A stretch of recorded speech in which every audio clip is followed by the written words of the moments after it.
이것은 단순한 또 하나의 하이브리드가 아닙니다. 37mpg의 강력한 터보 하이브리드입니다. 우수한 주행거리와 파워로 당신의 다음 이야기를 발견할 수 있게 해줍니다. 그곳이 어디든지.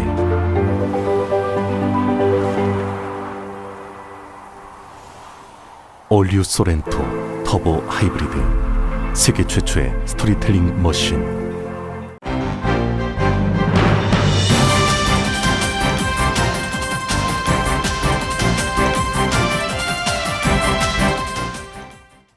새로운 절반을 시작하는 7월, 라디오 서울이 함께합니다. 질병통제예방센터 CDC가 백신 접종 여부에 상관없이 실내 공공장소에서 마스크를 착용할 것을 권고한다고 밝혔습니다. 델타 변이 확산에 따른 불가피한 조치라고 설명했습니다. 에리카 세텔리 시장과 로베르토 가르시아 롱비치 시장이 어제 각 시 공무원에 대한 백신 접종 의무화를 발표했습니다. 파이저가 코로나 바이러스 부스터샷을 추가 접종했을 경우 델타 변이에 대한 예방 효과가 크게 증가한다는 데이터를 공개했습니다. 파이저는 경구용 치료제에 대한 임상시험에도 착수했습니다. 칼스테이트 계열 대학이 올 가을 학기 전교생과 교직원들의 코로나 백신 접종을 의무화하면서 9월 30일까지 백신 접종 완료를 증명토록 했습니다.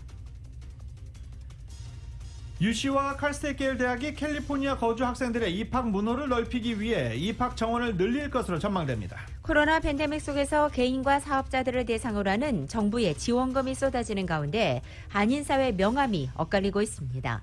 캘리포니아에서 50세 이상 저소득층 불법 체류자들에게도 메디컬 혜택을 제공합니다. 산타모니카에서 한인 여성을 상대로 지갑을 훔치는 과정에서 무차별 폭행과 또 인종차별 발언을 한 남성이 증오범죄로 기소됐습니다. 조 바이든 대통령은 러시아가 이미 내년 미국의 중간선거에 개입하고 있다며 사이버 공격이 실제 전쟁으로 이어질 가능성이 있다고 강력 경고했습니다. 미 공보는 남북 연락사무소 군통신선 복원과 관련해 이 복원을 환영한다면서 긍정적 조치라고 평가했습니다. 한인 4명을 포함해 8명을 숨지게 한 애틀란타 총격범이 종신형을 선고받았습니다. 사형이 아닌 종신형 선고에 인권단체가 반발했습니다. 애플과 마이크로소프트 그리고 구글의 모기업인 알파벳이 2분기에 전문가들의 예상치를 크게 뛰어넘는 실적을 발표했습니다. 한국 정치권에서는 더불어민주당의 본선 첫 TV 토론에서 날선 비방전이 오갔습니다. 원팀 협약 시기 무색해졌습니다. 국민의힘이 대선 1차 예비경선 룰을 확정하고 당내 주자들을 한자리에 모아 본격적인 경선 준비에 나선 가운데 현재 윤석열 대 최재형으로 당내에서는 갈등 양상이 나타나고 있습니다. 한국 펜싱 대표팀이 사브르 단체전에서 이탈리아를 꺾고 금메달을 목에 걸었습니다. 올림픽 2연패입니다. 한국 축구대표팀은 온두라스와의 조별리그 3차전에서 6대0 대승을 거두면서 조 1위로 8강에 올랐습니다. 도쿄올림픽 6일차 중국과 일본이 나란히 금메달 12개로 1, 2위를 다투고 있습니다. 미국은 금메달 10개로 3위에 올라 있습니다. 한국은 금메달 4개 종합 7위입니다. 세인트루이스 카디널스의 김광현이 오전 10시 클리블랜드와의 경기에 선발로 나서서 6연승 그리고 시즌 7승에 도전합니다. 오늘 호투를 하면 7월 이달의 선수상이 유력해집니다. 오늘 뉴욕 증시는 혼조세로 출발하고 있습니다. 원달러 환율은 1154.6원으로 마감했습니다. 남가주 지역은 오늘보다 맑고 덥겠습니다. 한인타운의 낮 최고 기온 85도 예상됩니다. 이 시간 주요 뉴스는 미주 취양 30주년을 맞은 아시아나항공, 지난 30년간 함께해 주신 성원에 감사드리며 앞으로도 정성을 다하는 서비스와 쾌적한 최신 항공기로 안전하고 편안하게 모실 것을 약속드립니다. 아시아나항공 제공입니다. 여러분 안녕하십니까? 김윤정입니다. 안녕하십니까? 유지승입니다. 2021년 7월 28일 수요일 라디오 서울 모닝뉴스 2부입니다. 질병통제예방센터 CDC가 백신 접종자들에 대한 마스크 지침을 강화했습니다. 백신을 맞았어도 실내 공공장소에서 마스크를 착용할 것을 권고한다라고 밝혔고, 초중고등학교 학생은 물론 교사, 교직원 등 모두 학교에서도 마스크를 쓰는 게 좋다라는 권고를 내놨습니다. 델타 변이 전파를 예방하고 다른 사람들을 보호하기 위해 고위험 지역에서 실내 마스크 착용을 권고하기로 결정했다라고 로셜 월렌스키 질병통제예방센터 CDC 국장은 밝혔습니다. 델타 변이에 관련해 새로운 과학 데이터가 나와서 백신 접종자에 대해서도 지침을 업데이트할 수밖에 없다며 델타 변이에 감염된 백신 접종자의 경우 다른 사람에게 바이러스를 전파할 위험이 있는 것으로 나타났다라고 전했습니다. CDC 마스크 지침사항, 권고사항입니다. 도입 여부는 각 주와 지방정부가 최종 결정하게 됩니다. 이미 LA 카운티를 비롯한 몇몇 지방정부가 최근 선제적으로 마스크 규제 재도입을 한 만큼 여러 지역에서 마스크 착용 이제 다시 시행될 것으로 예상되고 있습니다. 이렇게 CDC가 백신 접종자의 경우도 실내 공공장소에서 마스크를 착용하도록 권고를 변경한 것과 관련해서 미국 내 여론은 또 갈라지고 있습니다. 이 델타 변이 확산에 따른 불가피한 조치라는 설명에도 불구하고 일부 주지사는 상식에 맞지 않는 조치라면서 이 권고를 따르지 않겠다고 밝혔습니다. YTN입니다. 실내 공공장소에서 백신 접종자도 다시 마스크를 쓰도록 한 CDC의 권고에 대해 파우치 박사는 델타 변이 때문이라고 밝혔습니다. The science shows now that even people who are vaccinated and get a breakthrough infection can transmit. 2달 전 권고는 알파 변이가 우세종이었을 때였고 지금은 전파력이 훨씬 강한 델타 변이로 인해 돌파 감염이 발생하고 있어 권고를 변경했다는 설명입니다. 일반 여론은 옳은 방향이라며 우호적입니다. I think it's a good idea because it's better safe than sorry. You never know what happens, so I think it's a good idea. CDC의 마스크 착용 권고의 도입 여부는 각 주와 지방 정부가 최종 결정합니다. 최근 로스앤젤레스 카운티를 비롯한 몇몇 지방 정부가 미리 마스크 규제를 재도입한 만큼 다수 지역이 이를 받아들일 가능성이 커 보입니다. 하지만 아이오와를 비롯해 미시시피와 플로리다 등 백신 접종률이 낮은 주의 경우 CDC의 권고에 반발하고 있습니다. 개인 자유에 대한 간섭이고 백신 접종 동료와 상충하며 일반 상식에도 맞지 않는다고 주장하면서 실내 공공장소와 학교에서의 마스크 의무화를 도입하지 않을 것이라고 밝혔습니다. 사우스캐롤라이나에선 학교가 교직원과 학생에게 마스크 착용을 요구하지 못하도록 하고 있습니다. 백신 효용을 놓고 갈라진 미국이 마스크 착용을 놓고 또다시 분열하는 모습입니다.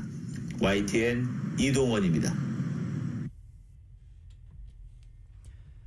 최근 델타 변이 확산세가 두드러지면서 신규 감염 등 각종 수치가 급증하고 있음에도 불구하고 코로나 백신 접종률이 오르지 않고 정체 상태를 보이자 LA시, 롱비치시 강력 대응에 나섰습니다. LA시와 롱비치시가 모든 공무원들에게 시 근로자들에게 백신 접종 완료를 요구하고 나선 것입니다. 에리카 스텔레 시장은 누린 마르티네즈 LA 시의회 의장과 함께 시 공무원들에 대한 백신 접종 의무화를 발표했습니다. 시 근로자들에게는 백신 접종 완료 증명을 요구한다는 방침인데요. 백신 접종 완료를 증명하지 못하면 매주 한 차례씩 코로나 바이러스 테스트를 받고 음성 판정을 입증해야 합니다. 에리카 세티 시장은 LA 시민들에게 백신을 맞든지 바이러스에 감염되든지 둘 중 하나 선택하는 길만 남았다라고 지적하기도 했습니다. 로버트 가르시아 롱비치 시장도 롱비치 시 근로자들에게 백신 접종을 증명하거나 매주 코로나 바이러스 테스트를 받고 음성 판정을 보일 것을 요구했습니다. 로버트 가르시아 롱비치 시장은 롱비치 시 근로자들 중에 약 72%가 백신 접종을 완료했다고 밝히면서도 롱비치 시 근로자들에게 감사의 뜻을 전하기도 했습니다. 그러면서 공직자는 일반 시민들에게 모범을 보여야 하고 그런 차원에서 모든 시 공무원들이 백신 접종을 할 것을 기대한다라고 덧붙였습니다. 미국 내 최대 공립대 시스템인 칼스테이트 CSU 캘리포니아 주립대가 어제 학생과 교직원들의 코로나 백신 접종을 의무화하기로 발표했습니다. CSU에 따르면 의료 또는 종교적 이유로 면제가 허용되는 일부를 제외하고 가을 학기 캠퍼스로 돌아온 학생과 교직원들은 9월 30일까지는 백신 접종을 완료했음을 증명해야 하는 것입니다. 일부 캠퍼스는 확인을 위해서 백신 접종 증명서를 요구할 수 있고 증명하지 못하면 캠퍼스 방문이나 프로그램 수강도 거부됩니다. CSU는 그동안 코로나 백신 접종 의무화 규정에 다소 부정적이고 특히 지난 15일 UC 계열 대학이 백신 접종을 의무화했을 당시에도 아직 검토하고 있다며 신중한 입장을 취한 바 있습니다. 하지만 최근 한 달 사이 델타 변이로 인한 감염자가 급증하자 캠퍼스 내 확산을 차단하기 위해 백신 접종을 의무화시킨 것입니다. 한편 이번 조치로 CSU는 미국에서 가장 많은 학생과 교직원들이 코로나 백신을 접종하는 주립대학이 됐습니다. 오렌지 카운티의 코로나 바이러스 수치가 서서히 치솟고 있습니다. 10만 명당 하루 평균 감염자가 4.9명에서 8명으로 많아졌고요. 양성 판정률도 3.3%에서 4.9%로 높아졌습니다. UC 얼바인의 앤드류 노이모 교수는 양성 판정률은 단순히 검사를 받는 주민 수가 늘어난 게 아닌 만큼 경종을 울리고 있다라고 밝히기도 했습니다. 델타 변이가 폭발적으로 확산하고 있기 때문에 델타 변이가 앞으로 커다란 게임 체인저가 될 것이다라고 관측하기도 했습니다. 오렌지 카운티 신규 감염자 수는 LA가 환자 수가 크게 늘어나고 있는 상황에서도 300명대를 유지하고 있었는데 어제 오렌지 카운티 신규 감염자 수 453명으로 집계됐습니다. 입원 환자 수도 100명대에서 어제는 212명으로 늘어난 것으로 집계됐습니다. 미국에서 코로나 델타 변이가 확산되면서 하루 신규 확진자가 앞으로 4주 내서 6주 이내에는 20만 명대까지 늘어날 수 있다는 전망이 나왔습니다. 탐 프리든 전 질병통제예방센터 국장이 어제 CNN 방송과 인터뷰를 통해서 델타 변이가 퍼지는 상황에서 백신 접종마저 난관에 봉착했다며 이같이 전망한 것입니다. 이어 코로나에 취약한 고령층 등이 백신을 맞았기 때문에 이 코로나 대유행 초기에 있었던 끔찍한 사망자 숫자는 비록 아니겠지만 델타 변이에 따라서 코로나 사망자도 꾸준히 증가할 것으로 예상했습니다. 존스홉킨스 대학에 따르면 26일 기준으로 미국의 신규 확진자는 89,418명으로 집계됐고 사망자는 61명으로 집계된 바 있습니다. 미국에서 하루 20만 건 이상의 신규 확진 사례가 발생한 것은 지난 1월이 마지막이었습니다. 현재 미 일부 지역에서는 병원 입원 환자가 크게 늘면서 비필수적인 수술을 중단하는 사태도 다시 나타나고 있습니다. 파이자가 코로나 바이러스 백신 부스터샷과 경구용 치료제에 대한 본격 임상시험에 착수했습니다. 파이자는 2분기 실적 보고서를 발표하면서 이 같은 소식을 전했는데요. 파이자는 지난 6개월에서 11세까지 건강한 아동을 대상으로 한 코로나 바이러스 백신 2상, 3상 임상시험을 지난달 시작했다고 밝혔습니다. 5세에서 11세 아동의 백신 접종 긴급 사용 승인을 지지할 가능성이 있는 안전성과 면역성 자료가 9월 말쯤 나올 것으로 기대한다고도 설명했습니다. 아울러 코로나 바이러스 백신 부스터샷 3상 임상시험에도 착수했다고 밝혔습니다. 현재까지 나온 자료를 분석한 결과 2회차 접종 후 최소 6개월이 지나고 부스터샷을 맞으면 2회차만 접종한 경우와 비교해 델타 변이에 대한 중화 항체 농도가 5배 또는 11배 이상 높은 것으로 나타났다고 밝혔습니다. 경구용 코로나 바이러스 치료제와 관련해서는 환자들 대상으로 2상, 3상 임상시험에 착수했다며 4분기에 결과가 나올 것으로 전망했습니다. 연방하원이 의사당 내 마스크 착용 의무화를 한 달여 만에 다시 복원했습니다. 코로나 델타 변이 확산에 따른 것으로 백신 접종 여부와 상관없이 모든 사람들에게 적용됩니다. 오늘 아침 CNN 방송에 따르면 연방하원 주치 브라이언 모너헤는 오늘 의사당 내 모든 사무실 건물과 홀, 위원회 등의 다른 사람과 함께 있는 모든 실내 공간에서 마스크를 착용해야 한다며 물리적으로 통제된 밀폐된 공간에서 회의를 할 때는 마스크를 써야 한다고 말했습니다. 다만 의원이 원내에서 연설을 할 때는 마스크를 벗어도 됩니다. 따라서 의원들과 직원 등은 마스크 없이 의사당에 들어갈 수 없게 됐습니다. 이것을 어기는 경우에는 과태료가 부과됩니다. 공화당 의원 6명은 지난 5월 의사당 내 마스크 의무 착용 지침을 거부했다가 각각 $500의 과태료를 지불한 바 있습니다. 이것은 질병통제예방센터가 백신 접종자들에 대해서도 실내에서 다시 마스크를 쓰도록 지침을 변경한 데 따른 것입니다. 한편 이번 마스크 의무 착용 지침은 아직 상원에는 적용되지 않습니다. 라디오 솔 모닝 뉴스 2부 미국과 로컬 소식은 많은 것이 바뀌었지만 함께하는 가족이 있어 힘이 납니다. 또 하나의 가족 오픈뱅크 제공입니다.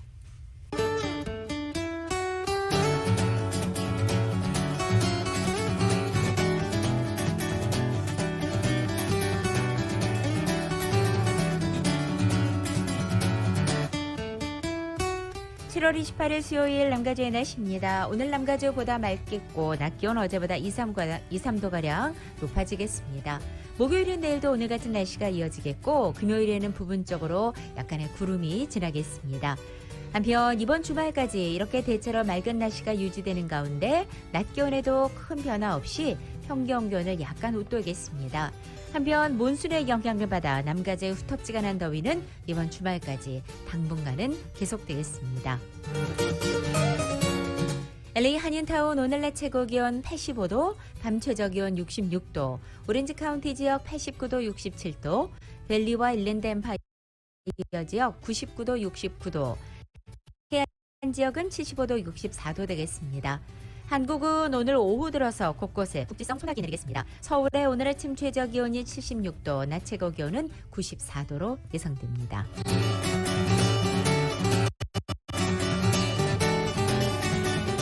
라디오 서울 모닝 뉴스 2부 이 시간은 1250만 불 교통사고 최고 보상, 교통사고 전문 천재 변호사 리차드 호프만, 메드케어 시니어를 위한 전문의 허가가 아주 빠른 한인 최고 최대의 서울 메디칼 그룹, 오플로드의 항해를 깨다 2022 기아 텔룰라이드 나이트폴 에디션, 비즈니스에 힘을 드립니다. 당신의 비즈니스 뱅킹 파트너 GBB뱅크 공동 제공입니다.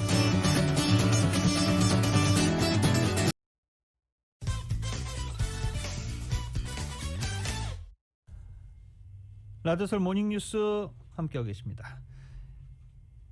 캘리포니아에서 50세 이상 저소득층 서류 미비자들도 메디컬 혜택을 받을 수 있게 됩니다. 케빈 뉴섬 주지사가 어제 이 관련 방안에 서명했습니다. 정현호 기자가 보도합니다. 내년 5월 1일부터 가주에 거주하는 50세 이상 저소득층 불체자들은 메디컬 혜택을 받을 수 있게 됐습니다. 가주는 지난 2016년 18세 이하 불체자들을 대상으로 메디컬 혜택을 제공했으며 지난해 수혜 대상을 26세 미만의 저소득층 불체자들로 확대한 바 있습니다. 27일 케빈 뉴섬 주지사가 관련 법안에 서명함으로써 가주에서는 수혜폭을 26세 미만의 불체자층에서 50세 이상 불체자들로까지 대폭 확대했습니다. 메디칼 수혜폭이 50세 이상으로 확대되는 데 소요되는 예산은 매해 13억 달러 정도로 추산됩니다. 메디칼 기금은 연방과 주정부 예산에서 충당되지만 불체자들을 위한 메디칼 의료 비용은 순전히 주정부 예산에만 의존합니다. 기존 메디칼 프로그램 하에서는 저소득층 불체자들은 응급실 비용이나 임산부 케어에 대한 혜택만 받을 수 있는데 이번에 불체자들에 대한 메디칼 수혜폭이 대폭 확대되면서 많은 서류 미비자들이 응급 상황이 아니더라도 정부가 제공하는 의료 혜택을 받을 수 있게 됐습니다. 26세 이상에서 49세 미만 연령층 불체자들에게는 여전히 메디칼 혜택이 제한됩니다. 주지사는 이번 조처가 모든 가주민들에게 정부가 의료보험을 제공하는 유니버설 헬스케어로 한 걸음 더 가깝게 된 것이라고 설명했습니다. 라디오 서울 뉴스 정현호입니다. 케빈 뉴섬 주지사가 9월 리콜 선거에서 소환당할 가능성이 적지 않은 것으로 분석됐습니다. 최근에 실시한 유권자 여론조사 결과 찬반이 박빙인 것으로 나타난 것입니다. 현재 많은 후보들이 출마 의사를 밝힌 가운데 보수 성향의 라디오 진행자인 레리 엘더 후보가 많은 지지를 받는 것으로 나타났습니다. 어제 LA타임즈에 따르면 UC 버클리 정책연구소가 LA타임즈 공동 후원으로 실시한 여론조사에서 9월 14일로 예정된 케빈 뉴섬 주지사 리콜 선거에 투표할 예정이라고 밝힌 유권자들 가운데 무려 47%가 리콜을 지지했고 반면 50%는 주지사 퇴출을 반대했습니다. 이렇게 3% 차이로 오차 범위에 드는 수치가 나타나 말 그대로 박빙인 상황이라는 것입니다. 이번에 조사를 주도한 마크 디카밀로 디렉터는 캘리포니아주에서 민주당 유권자들이 공화당 유권자들보다 숫자는 훨씬 많지만 리콜을 하겠다는 공화당 유권자들의 열정을 꺾지는 못했다고 분석하기도 했습니다.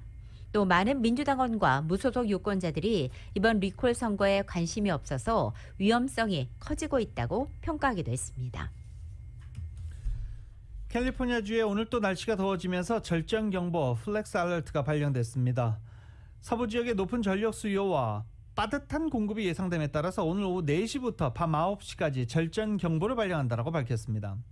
특히 북가주 내륙 지역에 폭염이 찾아오면서 전력 사용이 늘어날 것으로 전망되고 있습니다. 국립기상청에 따르면 남가주도 이번 주에는 예년보다 높은 기온을 보일 것으로 예보됐습니다. 벨리와 산악지역 100도 이상의 낮 최고 기온이 예상되고 있습니다. 엔텔러밸리 유명하죠. 한층 더 건조하고 더울 전망입니다. 주민들에게 절정경보가 내려진 시간대에는 전력 소모가 높은 가전제품 사용이나 불필요한 전력 사용을 자제하고 에어컨 온도도 78도 이상으로 설정해달라고 당부하고 있습니다. 미국의 서부를 중심으로 닥친 폭염에 강의 수온이 높아져서 생태계가 교란되고 있다는 조사가 나왔습니다. 콜롬비아 강의 연어에서 붉은 병변이 나타나고 흰 곰팡이도 관찰됐다는 것입니다. 이 콜롬비아 리버키퍼 관계자에 따르면 홍성어가 산란을 피해 바다에서 강으로 올라오는 중에 예상치 못하게도 경로를 변경했다며 마치 불타는 건물을 피하기 위한 노력과 같은 것이라고 말했습니다. 이 홍성어에 상처가 많이 발견됐는데 이것은 스트레스와 높은 수온 때문이라고 말했습니다. 또 연어의 몸통에 보이고 있는 흰색 조각들은 수온 상승으로 인한 스트레스에 의해서 생긴 곰팡이 감염으로 전해지고 있습니다. 미국은 연어 보호를 위해서 법으로 이 지역 수온이 섭씨 20도를 넘지 못하도록 규정했지만 현재 수온은 21도에 달해서 치명적이라는 것이 이 단체의 설명입니다. LA 카운티 검찰이 산타모니카에서 한인 여성의 지갑을 훔치며 여성을 폭행하고 인종차별적인 욕설을 퍼부은 남성을 증오범죄로 기소했습니다. 이외 타운 소식 이은 기자가 전해드립니다. LA 카운티 검찰이 27일 지난 23일 산타모니카에서 한인 여성이 지갑을 훔치는 과정에서 여성을 폭행하고 인종차별적인 욕설을 퍼부은 남성을 증오범죄로 기소했습니다. 65세의 멜빈 타일러는 2급 강도 혐의와 살상 무기를 이용한 폭행 혐의 그리고 증오범죄 혐의로 기소되었습니다. 타일러는 23일 1500블락 이가 스트릿에 주차하던 한인 여성을 폭행하며 그녀의 지갑을 훔치려 한 것으로 알려졌습니다. 그는 이 과정에서 피해 한인 여성에게 코로나를 언급하며 인종차별적 언어를 사용한 것으로 전해졌습니다. 조지 게스콘 LA 카운티 검사장은 성명을 통해 한 사람을 향한 증오범죄는 모두를 향한 것이라며 커뮤니티의 증오범죄를 막는 데 최선을 다하겠다고 밝혔습니다. 미셸 박스틸 연방 하원 의원이 의회에 8월 24일을 코비 브라이언트 데이로 지정할 것을 요청했습니다. 코비 브라이언트는 LA 레이커즈의 전설적인 농구 선수로 지난해 1월 말 딸인 지아나 브라이언트, 6명의 헬기 탑승객과 1명의 헬기 조종사와 함께 헬기 추락사고로 목숨을 잃었습니다. 8월 24일은 코비의 생전 20시즌 커리어에서 그의 유니폼 등번호였던 8번과 24번에서 따온 것입니다. 미셸 스틸 의원은 성명을 통해 코비 브라이언트는 어린이들을 비롯해 전 세계인들에게 목표를 향해 매진하면 꿈을 이룰 수 있다는 영감을 주었다며 코비 브라이언트 데이 지정으로 코비를 기억하고 차세대가 큰 꿈을 꿀 수 있도록 독려해야 한다고 배경을 설명했습니다.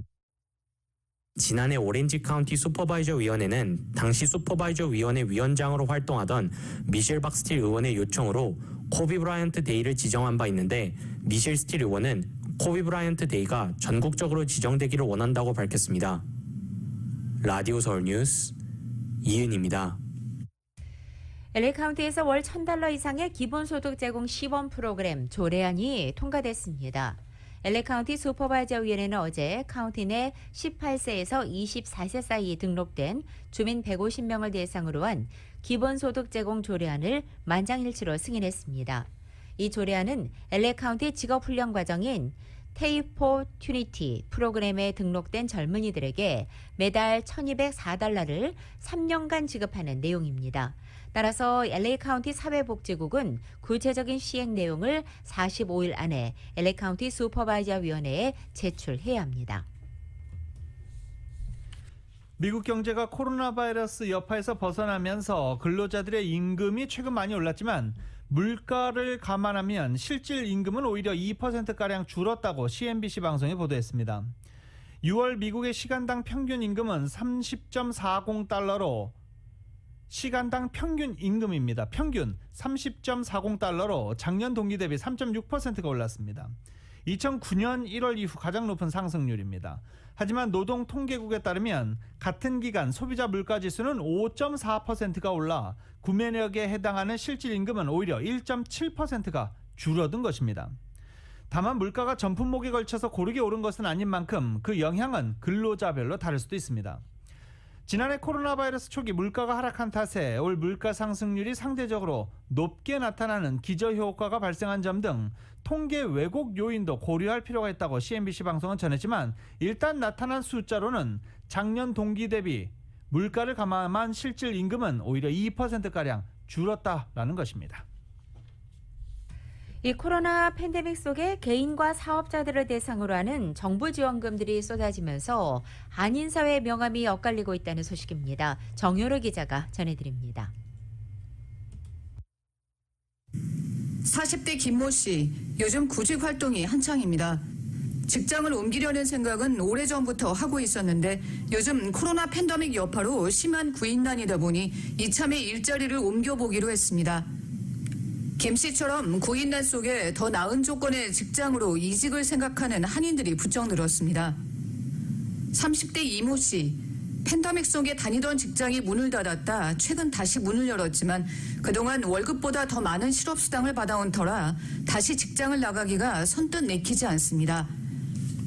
실업수당과 렌트비 보조, 자녀 텍스 크레딧, 실업수당 과세 환불책, 스티뮬러스 책 등 연방과 주, 카운티, 시정부 차원에서 서민들을 위한 지원금이 연이어 쏟아지면서 한인사회 명암도 갈리고 있습니다. 타운 내 공인회계사 사무실에 따르면 실업수당을 받는 직원들을 다시 일터로 불러내기 위해 직원 월급으로 줄 캐시를 마련해내느라 골치를 앓고 있는 한인 업주들이 적지 않습니다. 강신용 공인회계사입니다. 그러면 사업자들은 캐시가 어디서 나옵니까? 요즘은 이제 딜리버리라면 크레딧 카드나 배달업체에서 다 체크나 이런 것도 오는 게 아니라 크레딧 카드가 신용카드가 다 오는데 그럼 어디서 캐시가 나와요? 이제 이런 문제. 그러면은 이제 SBA EIDL 받은 거라든지 PPP 받은 건지 이제 이런데 언밸런스가 일어나는 거죠. PPP라는 것이 페이롤을 줬냐, 렌트비를 줬냐, 이런 렌트비는 책조도 좋지만 페이롤에 직원들한테 보고를 해야 되는데 보고를 못하니까 사업자인 자신이 월급을 가져가든지 아니면 자녀들 한테 월급을 줘서 PPP의 리퀘어먼트를 마치려고 애를 쓰고 직원들은 캐시를 주고 퇴거 유예 조처가 계속 연장되면서 세입자들은 한숨 돌리고 있지만 건물주들은 울상입니다. 팬데믹 초반 생계를 걱정했던 서민들이 이후 쏟아진 다양한 정부의 구제책으로 경제적, 정신적으로 여유로움을 찾은 반면 중상층 소득 수준의 한인들은 정부의 까다로워진 감사에 신경이 곤두서 있는 상황입니다. 엄청나게 많이 도와주고 백신도 빨리 맞춰주고 해서 굉장히 행복하지만 생각보다 또 많은 사람들은 앞으로 어떡하지?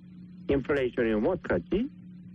야, 세금은 더 넣는데 어떡하지? 이래가지고 한편의 그룹의 사람들은 많이 걱정을 하고 있는 게 많은 돈을 벌었다는 이유로 감사는 더 많이 나온다는 거예요. 왜? 세금을 풀어가지고 정치를 했으니까 세금을 어디서가 받아들여야 되는데 세금을 누구한테 받아들이냐? 돈을 가지고 있는 부자들한테 받아들여야 된다는 거죠. 또 다양한 형태의 지원금이 앞다퉈 쏟아져 나오면서 공인회계사 사무실로 한인들의 관련 문의가 폭주하고 있습니다.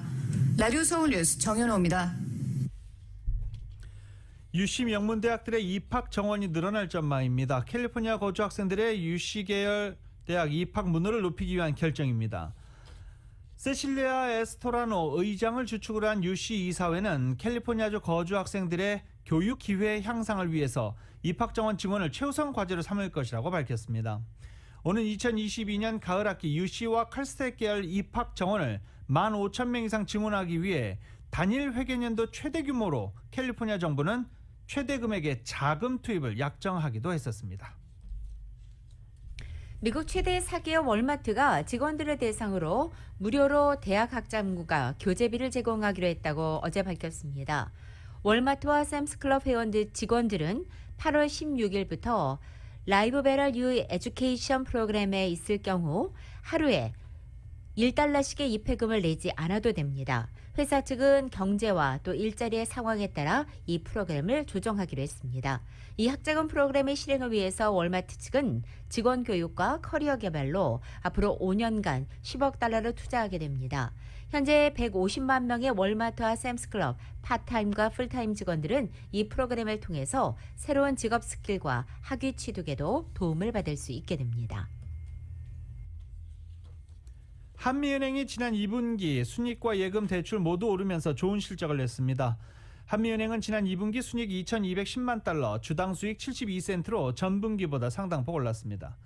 예금은 56억 3천만 달러로 전분기보다 2.2%가 늘었고 대출은 48억 2천만 달러로 전분기보다 소폭 늘었습니다. 자산은 65억 7천만 달러를 기록 중입니다. 한인 4명을 포함해 모두 8명을 숨지게 한 조지아주 아틀란타 총격범이 어제 종신형을 선고받았습니다. 총격범은 한인 4명의 사망자를 낸 총격건에 대해 다른 법원에서 별도의 재판을 받고 있어 추가로 사형을 언도받을 가능성도 남아 있습니다. AP통신에 따르면 총격범 로버트 에럴 롱은 어제 조지아주 체로키 카운티 법정에서 4명의 총격 살인 혐의에 대해 유죄를 인정했습니다. 검찰이 유죄를 인정하지 않을 경우 사형을 구형하겠다는 의지를 드러낸 것으로 알려진 가운데 이뤄진 검찰과의 형량 협상에서 유죄를 인정하는 대신에 이 형량을 종신형으로 낮추는 합의가 이루어진 것입니다. 법원은 이날 4명의 살인 사건에 대해서 가석방 가능성이 전혀 없는 종신형, 그리고 다른 혐의에 대해 추가로 35년을 복역하는 형을 확정했습니다. 이날 재판이 진행된 사건은 체로키 카운티에서 아시아계 여성 2명과 백인 남녀 등 4명을 총으로 쏴 숨지게 한 혐의에 대한 것입니다. 사건 발생 후 아시아계 여성을 향한 증오가 범행 동기가 됐다는 비판론이 거셌지만 체로키 카운티 검찰은 이 롱에 대해 증오범죄 혐의는 적용하지 않았습니다.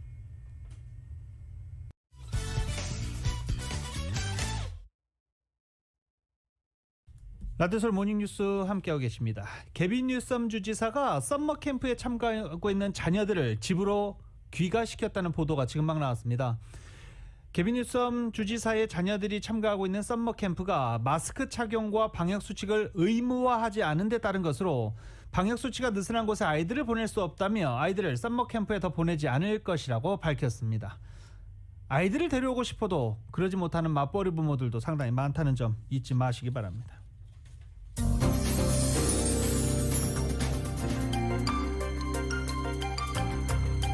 미국 내 각 지역 소식입니다. 먼저 뉴저지 소식입니다. 뉴저지 한인들의 학군별 교육위원 도전이 활발한 것으로 전해지고 있습니다.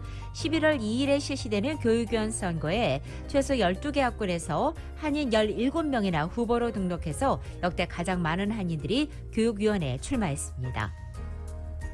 뉴저지에서는 델타 변이로 인한 코로나 바이러스 감염증 재확산세가 뚜렷합니다. 필 머피 주지사에 따르면 일주일 평균 1일 신규 확진자 수는 697명으로 한 주 전보다 67%가 증가했다고 발표했습니다. 한 달 전과 비교하면 무려 3배나 늘어난 수치입니다. 평균 1일 신규 확진자 수는 지난 5월 18일 이후 최고치로 나타났습니다. 머피 주지사는 전염성이 높은 델타 변이 확산으로 인해서 뉴저지 역시 감염자가 증가하고 있다. 계속 백신 접종을 원하지 않으면 위험은 계속되고 있다라고 강조했습니다. 워싱턴 DC에서는 오늘 한미 동맹 평화 컨퍼런스가 열립니다. 주한미군 전우회와 한미동맹재단이 공동으로 주최하는 오늘 컨퍼런스는 11시부터 오후 6시까지 메이플라워 호텔에서 진행됩니다. 이 행사에는 빈센트 브룩스 주한미군 전우회 회장과 정승조 한미동맹재단 회장이 환영사를 하고 잔 햄드 전략연구소 회장이 기조연설을 하게 됩니다. 한국 사위라는 별칭이 붙은 레리 호건 주지사가 이끄는 메릴랜드주가 미국 내 한국전 전사자 추모의 벽 건립 사업에 25만 달러를 지원했습니다. 호건 주지사의 부인인 유미 호건 여사는 워싱턴 DC 한국전 참전용사 기념공원에서 열린 종전 68주년 기념식에 참석해 기금을 전달했습니다.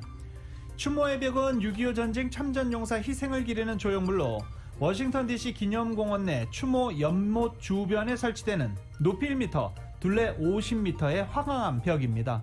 벽면에는 미군과 카투사 전사자 43,769명의 이름이 새겨집니다. 텍사스주의 한 화학 공장에서 유해 화학물질 노출로 인해 2명이 숨졌습니다. 텍사스주 라포트에 있는 이 세계적 화학기업 리온델바젤의 생산시설에서 어제 오후 7시 35분경 공업용 초산이 유출됐습니다. 현장에 있던 2명이 숨졌고 다른 4명은 화상을 입어 현재 병원으로 옮겨져 치료를 받고 있습니다. 샌프란시스코에서는 술집에 가려면 백신 접종 증명서를 챙겨야 합니다. 샌프란시스코 크로니컬에 따르면 최근 델타 변이 확산으로 코로나 바이러스 확진자가 급증하자 시내 500개 술집이 속한 이 샌프란시스코 바 업주 연합들은 고객들의 입장 전에 백신 접종 증명서를 요구하는 프로그램 시행을 고려 중인 것으로 전해졌습니다. 시정부 차원의 행정명령이 아닌 샌프란시스코 시내 모든 주류 업소가 이를 시행하지는 않겠지만 만약 프로그램이 현실화되면 이에 참가하는 바나 식당들이 많아질 것으로 전망되고 있습니다. 가게 앞에 백신 접종 카드 원본 혹은 사진을 보여줘야 한다는 사인을 부착할 예정이며 다음 주에 공식 결정을 내릴 예정입니다. 샌프란시스코와 산타클라라, 콘트라코스카 카운티가 LA와 샌디에고와 함께 캘리포니아 내에서 코로나 감염률이 가장 높은 것으로 나타났습니다.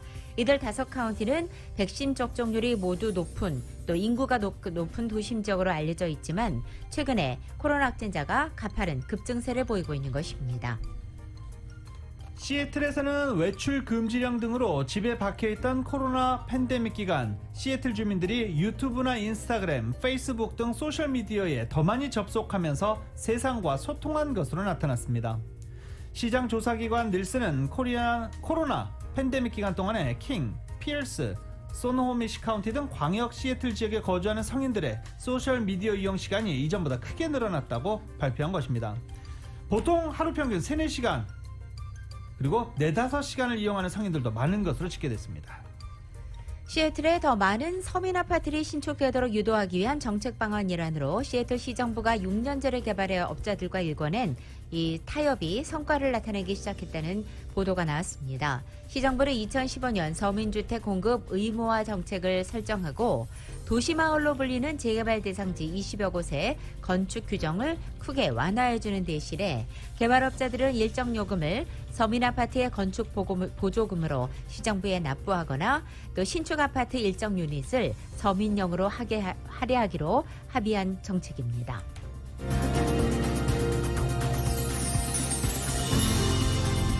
이상 전국 주요 대도시 소식이었습니다.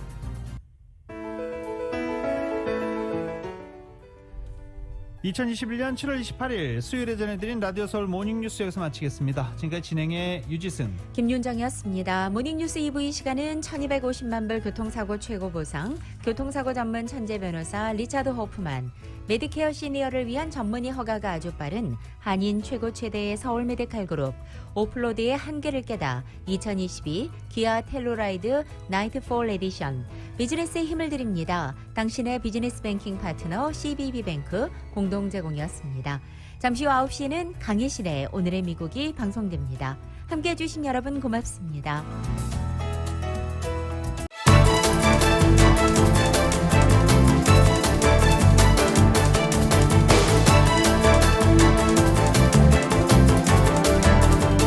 윌셔 센터 카이로프랙틱을 알고부터 생활에 자신감이 생겼습니다.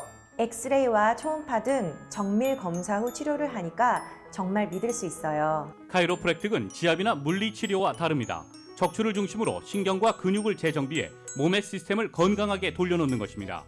경험 많은 전문의와 테라피스트들이 일군 명성, 윌셔 센터 카이로프랙틱. 당신의 삶의 질을 높여드리는 윌셔 센터 카이로프랙틱.